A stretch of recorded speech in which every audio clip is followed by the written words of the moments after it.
ನಮಸ್ಕಾರ ಸ್ನೇಹಿತರೆ, ಎಲ್ಲರಿಗೂ PKV ಕನ್ನಡ ಯೂಟ್ಯೂಬ್ ಚಾನೆಲ್ಗೆ ಸ್ವಾಗತ ಸುಸ್ವಾಗತ. ಇಲ್ಲಿ ನೋಡಿ, ಬಿ ಖಾತಾ ಮತ್ತು ಇ ಖಾತಾ ಆಸ್ತಿ ಮಾಲೀಕರಿಗೆ ರಾಜ್ಯ ಸರ್ಕಾರ ಬಿಗ್ ಅಪ್ಡೇಟ್ಸ್ ಅನ್ನು ಕೊಟ್ಟಿರುವಂತದ್ದು. ಹೌದು ಸ್ನೇಹಿತರೆ, ಇ ಖಾತಾ ಆಸ್ತಿ ಮಾಲೀಕರಿಗೆ ಗುಡ್ ನ್ಯೂಸ್ ಕೊಟ್ಟಿದೆ, ಜೊತೆಗೆ ಬಿ ಖಾತಾ ಆಸ್ತಿ ಮಾಲೀಕರಿಗೆ ಬ್ಯಾಡ್ ನ್ಯೂಸ್ ಕೊಟ್ಟಿರುವಂತದ್ದು. ಹೌದು ಸ್ನೇಹಿತರೆ, ಸೊ ನೀವು ಕೂಡ ಆಸ್ತಿಯ ಮಾಲೀಕರಾಗಿದ್ರೆ ಈ ವಿಡಿಯೋನ ಮಿಸ್ ಮಾಡ್ಕೋಬೇಡಿ. ಕರ್ನಾಟಕ ಸರ್ಕಾರವು ಇ ಖಾತಾ ಆಸ್ತಿ ಮಾಲೀಕರಿಗೆ ಗುಡ್ ನ್ಯೂಸ್ ಕೊಟ್ಟಿದೆ, ಜೊತೆಗೆ ಬಿ ಖಾತಾ ಆಸ್ತಿ ಮಾಲೀಕರಿಗೆ ಬ್ಯಾಡ್ ನ್ಯೂಸ್ ಕೊಟ್ಟಿರುವಂತದ್ದು. ಹೌದು, ಬೆಂಗಳೂರು ಸೇರಿ ರಾಜ್ಯದ ಆಸ್ತಿಗಳ ಸಂರಕ್ಷಣೆ ಮತ್ತು ಮಾರಾಟದ ಸಮಯದಲ್ಲಿ ಯಾವುದೇ ಅವ್ಯವಹಾರಗಳು ನಡೆಯಬಾರದು ಎನ್ನುವ ಉದ್ದೇಶಕ್ಕೆ ಎಲ್ಲ ಆಸ್ತಿಗಳಿಗೂ ಈ ಖಾತಾ ಕಡ್ಡಾಯ ಮಾಡಲಾಗಿದೆ. ಆದರೆ ಈ ಖಾತಾ ಎಲ್ಲರಿಗೂ ಸಿಗುತ್ತಿಲ್ಲ. ಸೊ ಹೀಗಾಗಿ ಬೆಂಗಳೂರಿನ ಈ ಖಾತಾ ಆಸ್ತಿ ಮಾಲೀಕರಿಗೆ ಗುಡ್ ನ್ಯೂಸ್ ಕೊಟ್ಟಿರುವಂಥದ್ದು, ಜೊತೆಗೆ ಬಿ ಖಾತಾ ಆಸ್ತಿ ಮಾಲೀಕರಿಗೆ ಬ್ಯಾಡ್ ನ್ಯೂಸ್ ಕೊಟ್ಟಿರುವಂಥದ್ದು. ಸೊ ಹಾಗಾದರೆ ಈ ಖಾತಾ ಆಸ್ತಿ ಮಾಲೀಕರಿಗೆ ಕೊಟ್ಟಿರುವಂತಹ ಗುಡ್ ನ್ಯೂಸ್ ಏನು, ಬಿ ಖಾತಾ ಆಸ್ತಿ ಮಾಲೀಕರಿಗೆ ಬ್ಯಾಡ್ ನ್ಯೂಸ್ ಏನು ಎನ್ನುವ ಕಂಪ್ಲೀಟ್ ಮಾಹಿತಿ ನಾನು ನಿಮಗೆ ತಿಳಿಸ್ಕೊಡ್ತೀನಿ. ಸೊ ನೀವು ಕೂಡ ಆಸ್ತಿಯ ಮಾಲೀಕರಾಗಿದ್ದರೆ ಈ ವಿಡಿಯೋವನ್ನು ಮಿಸ್ ಮಾಡ್ಕೋಬೇಡಿ. ಬನ್ನಿ ಈ ವಿಡಿಯೋವನ್ನು ಶುರು ಮಾಡೋಣ. ಅದಕ್ಕಿಂತ ಮುಂಚೆ ನೀವಿನ್ನು PKV ಕನ್ನಡ ಯೂಟ್ಯೂಬ್ ಚಾನಲ್ಗೆ ಸಬ್ಸ್ಕ್ರೈಬ್ ಮಾಡಿಲ್ಲ ಅಂದರೆ ದಯವಿಟ್ಟು ಇಲ್ಲಿ ಕಾಣುವಂತಹ ಸಬ್ಸ್ಕ್ರೈಬ್ ಬಟನ್ ಪ್ರೆಸ್ ಮಾಡ್ಕೊಳ್ಳಿ. ಹಾಗೆಯೇ ಪಕ್ಕದಲ್ಲಿ ಬರುವಂತಹ ಬೆಲ್ ಬಟನ್ ಒತ್ತಿ. ಸೊ ನಾನು ಯಾವುದೇ ಒಂದು ವಿಡಿಯೋನು ಅಪ್ಲೋಡ್ ಮಾಡಿದಾಗ ನೀವು ನೋಡಬಹುದು. ಬನ್ನಿ ವಿಡಿಯೋವನ್ನು ಶುರು ಮಾಡೋಣ.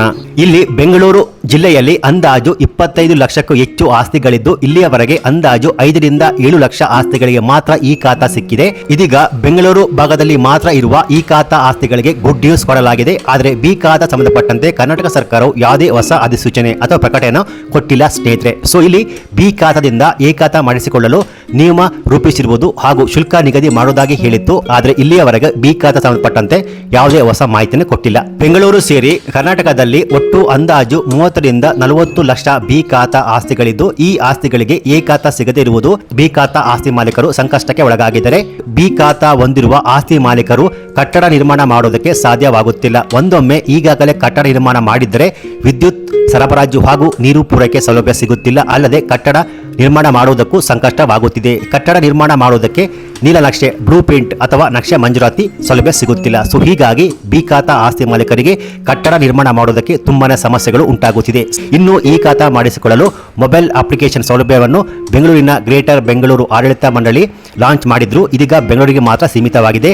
ಬೆಂಗಳೂರು ಭಾಗದಲ್ಲಿ ಈ ಖಾತಾ ಅರ್ಜಿ ಸಲ್ಲಿಸಿಯೂ ಖಾತಾ ಸಿಗದೇ ಇರುವವರು ಹಾಗೂ ಈ ಖಾತಾ ಮಾಡಿಸಿಕೊಳ್ಳದೇ ಇರುವವರು ಆನ್ಲೈನ್ ಮೂಲಕ ಈ ಖಾತಾ ಪಡೆದುಕೊಳ್ಳಲು ಸಾಧ್ಯವಾಗದೇ ಇರುವವರು ಈ ಮೊಬೈಲ್ ಅಪ್ಲಿಕೇಶನ್ ಮೂಲಕ ಈ ಖಾತಾವನ್ನು ಪಡೆದುಕೊಳ್ಳಬಹುದಾಗಿದೆ. ಆದರೆ ಇದು ಸಹ ಕೇವಲ ಬೆಂಗಳೂರಿಗೆ ಸೀಮಿತವಾಗಿದೆ. ಸೊ ಈ ಮೂಲಕ ಈ ಖಾತಾ ಆಸ್ತಿ ಮಾಲೀಕರಿಗೆ ಒಂದು ಸಣ್ಣ ಗುಡ್ ನ್ಯೂಸ್ ಕೊಟ್ಟಿರುವಂಥದ್ದು. ಹಾಗೆ ಬಿ ಖಾತಾ ಆಸ್ತಿ ಮಾಲೀಕರಿಗೆ ಬ್ಯಾಡ್ ನ್ಯೂಸ್ ಅಂತಾನೆ ಹೇಳಬಹುದು ಸ್ನೇಹಿತರೆ. ಸೊ ಈ ಮಾಹಿತಿ ನಿಮಗೆ ಇಷ್ಟ ಆಗಿದ್ರೆ ಈ ವಿಡಿಯೋವನ್ನು ಎಲ್ಲರಿಗೂ ಶೇರ್ ಮಾಡಿ. ಹಾಗೆಯೇ ಇದೇ ರೀತಿಯಾದ ಸರ್ಕಾರಿ ಮಾಹಿತಿ ಕೂಡಲೇ PKV ಕನ್ನಡ ಯೂಟ್ಯೂಬ್ ಚಾನಲ್ಗೆ ಸಬ್ಸ್ಕ್ರೈಬ್ ಮಾಡಿ, ಸಪೋರ್ಟ್ ಮಾಡಿ. Thanks for watching.